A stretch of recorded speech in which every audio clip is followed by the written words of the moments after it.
لیکن اس کے علاوہ معین شخص ہوگا دجال. یہ معین شخص جو دجال ہوگا اس کے بارے میں بھی ایک تو بالکل متفق علیہ چیزیں ہیں. نمبر ایک کہ وہ شخص ہے، قطعی ہے، یقینی ہے، اس کا حلیہ بھی حضور صلی اللہ علیہ وسلم نے احادیث کے اندر بیان کیا ہے. دوسری بات یہ کہ اس کے ہاتھ میں قوانین قدرت، گویا کہ تسخیر کائنات گویا کہ نقطہ عروج کو پہنچ چکی ہے. تمام اختیارات الہی تقریباً اس کے ہاتھ میں آ چکے ہوں. جو بڑے سے بڑے معجزے اللہ تعالیٰ نے نبیوں کو دیے ہیں وہ معجزے کر کے دکھائے گا. وہ مردہ کو زندہ کرے گا، مردہ لوگوں کی افواہوں کو لے کر آئے گا، ان کی روحوں کو، اگرچہ جھوٹی روحیں ہوں گی، وہ شیاطین جن ہوں گے جو ان کا بھیس بدل کر آئیں گے، لیکن یہ کہ وہ لوگوں سے کلام کریں گی. یہ اسپرچولیزم جو اپنی انتہا کو پہنچا ہوا ہے یورپ میں اور مغرب میں، یہ در حقیقت اسی کا ایک مظہر ہے. وہ کھلے بیابان کو کہے گا جہاں بالکل ڈٹیل جو ہے وہ صحرا تھا، گلو گلزار کر دے گا جب چاہے گا، جب چاہے گا، جہاں چاہے گا بارش برسائے گا. فاصلہ اس کے لیے بے معنی ہوگا. اس کی سواری وہ ہوگی کہ جس کے دونوں کانوں کے درمیان فاصلہ 80 ہاتھ کا ہوگا. یہ سارے جو آج آپ کی اس ٹیکنالوجی کی جو انتہا جا رہی ہے اور جدھر جا رہی ہے، اس کو اچھی طرح سمجھ لیجیے.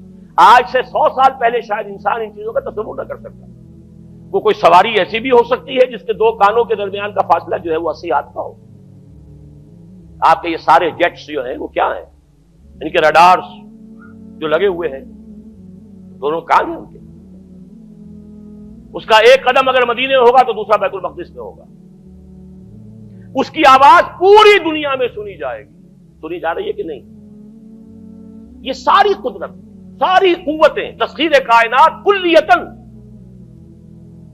ایک آدمی کو چیر کر 2 ٹکڑے کرے گا، دونوں ٹکڑوں کو علیحدہ کرے گا، ان کے درمیان چلے گا اور پھر ان دونوں کو جوڑے گا اور کھڑا کر دے گا. احادیث میں ساری موجود ہے. سرجری جدھر جا رہی ہے کوئی عجب نہیں کہ وہاں تک آدمی پہنچ جائے. فریز کر کے تو یہ معاملہ اب ہو ہی سکتا ہے، لیکن یہ کہ ابھی اگلا اور قدم کیا ہوگا کچھ نہیں کہہ سکتے. یہ چیزیں تو ہے متفق علیہ. البتہ کچھ معاملات کے اندر احادیث میں کچھ اختلاف پایا جاتا ہے اور یہ مشکلات الحدیث میں سے. اور میں بھی چونکہ اس مسئلے میں اب تک بھی کسی درجے میں ابھی قطعیت کے ساتھ میں کوئی بات نہیں کہہ پا رہا ہوں، لیکن اب چونکہ گمان غالب کے درجے میں ایک رائے تک پہنچ چکا ہوں، اس لیے میں نے آج اس بات کو آپ تک پہنچانے کے لیے یہ عنوان اختیار کیا. اس لیے کہ حدیث میں جو آتی ہے تفاصیل، اس سے معلوم ہوتا ہے کہ یہ دجال 2 دلیل کرے گا. یا تو وہ 2 دلیل کرنے والے 2 دجال علیحدہ ہیں، یا یہ دونوں دلیل کرنے والا شخص ایک ہی ہے. بس یہ مسئلہ ہے کہ جو آج تک مجھ سے حل نہیں ہوا تھا، اب تک کہنا چاہیے آج تک نہیں. اور یہ اس میں علماء سے بھی گفتگو ہوئی ہے، اور جن لوگوں نے اس مفہوم موضوعات پر اپنا وقت لگایا ہے ان سے بھی گفتگویں ہوئی ہیں، تو وہ بھی اس مسئلے کو حل کرنے سے تاحال قاصر رہے. لیکن یہ کہ اب میری رائے یہ ہے کہ یہ 2 شخص ہیں علیحدہ علیحدہ، واللہ عالم. لیکن ایک رائے تک میں پہنچ چکا ہوں، اس لیے وہ رائے آپ کے سامنے رکھ رہا ہوں، اور آپ کے ذریعے سے وہ آگے بھی پھیلے گی تو اہل علم کے ساتھ جو ہے اس معاملے کے اندر تبادلہ خیالات کی بھی نوبت آئے گی انشاءاللہ. لیکن یہ کہ اس میں یہ بات قطعی اور یقینی ہے کہ اس طرح کا ایک شخص پیدا ہوگا. البتہ یہ کہ آیا وہ 2 ہوں گے 2 مختلف اوقات میں، یا ایک ہی ہوگا ایک ہی وقت میں، صرف اس میں اختلاف ہے. میرے نزدیک وہ 2 ہوں گے. ایک وہ شخص جو جھوٹا مسیح ہونے کا دعویٰ کرے گا، المسیح الدجال. جیسے حضور نے فرمایا میری امت میں 30 دجال اٹھیں گے جو نبی کا دعویٰ کریں گے، جن میں سے 5-6 تو حضور کے اپنے زمانے میں اور آپ سے متصل اٹھ کھڑے ہوئے تھے. بعد میں محمد علی باب ہو، بہاء اللہ ہو، قادیانی اور نہ معلوم کہاں کہاں کون کون اٹھے ہوں گے، واللہ عالم. کسی طریقے سے ایک شخص مسیح ہونے کا دعویٰ کر کے کھڑا ہوگا، یہودی ہوگا. یہ ہے اصل میں وہ شے. اور اس میں جو ان دونوں شخصیتوں کے مابین اگر کوئی ذرا سا اگر ابہام رہا ہے تو میں ایک حدیث بھی نوٹ کر کے لایا تھا، حضرت عبادہ ابن صامت رضی اللہ تعالی عنہ سے ہے، ان رسول اللہ ہے، انی حدثتکم عن الدجال حتی خشیت اللہ تعقلوا. میں نے تمہیں دجال کے بارے میں بہت سی باتیں بتائی ہیں تو مجھے یہ گمان ہوا کہ شاید تم اسے سمجھ نہ پاؤ. یہ اندیشہ خود حضور صلی اللہ علیہ وسلم کو ہوا ہے، اور یہ سنن ابی داؤد کی روایت ہے۔ بہرحال میں جو کچھ عرض کر رہا ہوں کہ میں اس رائے تک پہنچاؤں کہ یہ دو علیحدہ شخصیتیں ہیں۔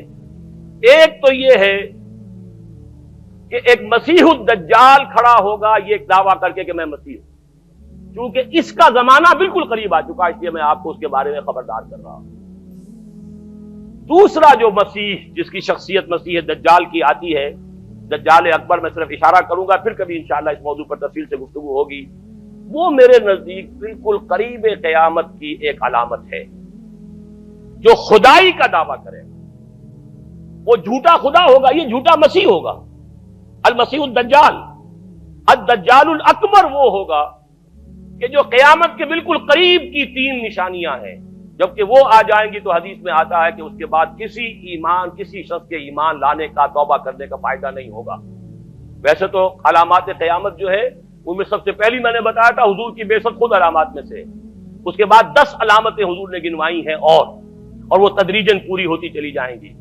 آخری علامات کے لیے حدیث سن لیجیے، عن ابی ہریرہ رضی اللہ تعالی عنہ قال قال رسول اللہ صلی اللہ علیہ وسلم ثلاث اذا خرجنا لا ينفع نفسا ایمانا لم تكن آمنت من قبل او کسبت فی ایمانها خیرا، طلوع الشمس من المغرب وخروج الدجال ودابۃ الارض۔ تین نشانیاں وہ ہیں کہ جب وہ ظاہر ہو جائیں گی تو پھر کسی کا ایمان لانا مفید نہیں ہوگا جو پہلے ایمان نہیں لایا تھا، یا جس نے اس سے قبل اپنے ایمان میں کچھ اعمال صالحہ کی کمائی نہیں کی تھی۔ یعنی گویا کہ توبہ کا دروازہ بند ہو جائے گا۔ جیسے جب موت کے آثار شروع ہو جاتے ہیں تو توبہ کا دروازہ انسان کے لیے بند۔ اب جب موت کے آثار شروع ہو گئے اب توبہ کرنا فائدہ نہیں، اس سے پہلے توبہ کا دروازہ کھلا ہوا، معلوم یغرغر، جبکہ وہ موت کے آثار شروع ہو جاتے ہیں، گھنگرو بولنا شروع ہو جاتا ہے، معلوم ہوتا ہے کہ اب جا رہا ہے، اب توبہ بیکار ہے۔ اسی طریقے سے پوری نوع انسانی کے لیے توبہ کا دروازہ بند ہوگا ایک وقت میں آ کر کہ اب کسی کے لیے توبہ نہیں، ایمان نہیں، اور اس کے لیے 3 علامتیں بیان ہوئی ہیں، یہ بھی مسلم شریف کی روایت ہے۔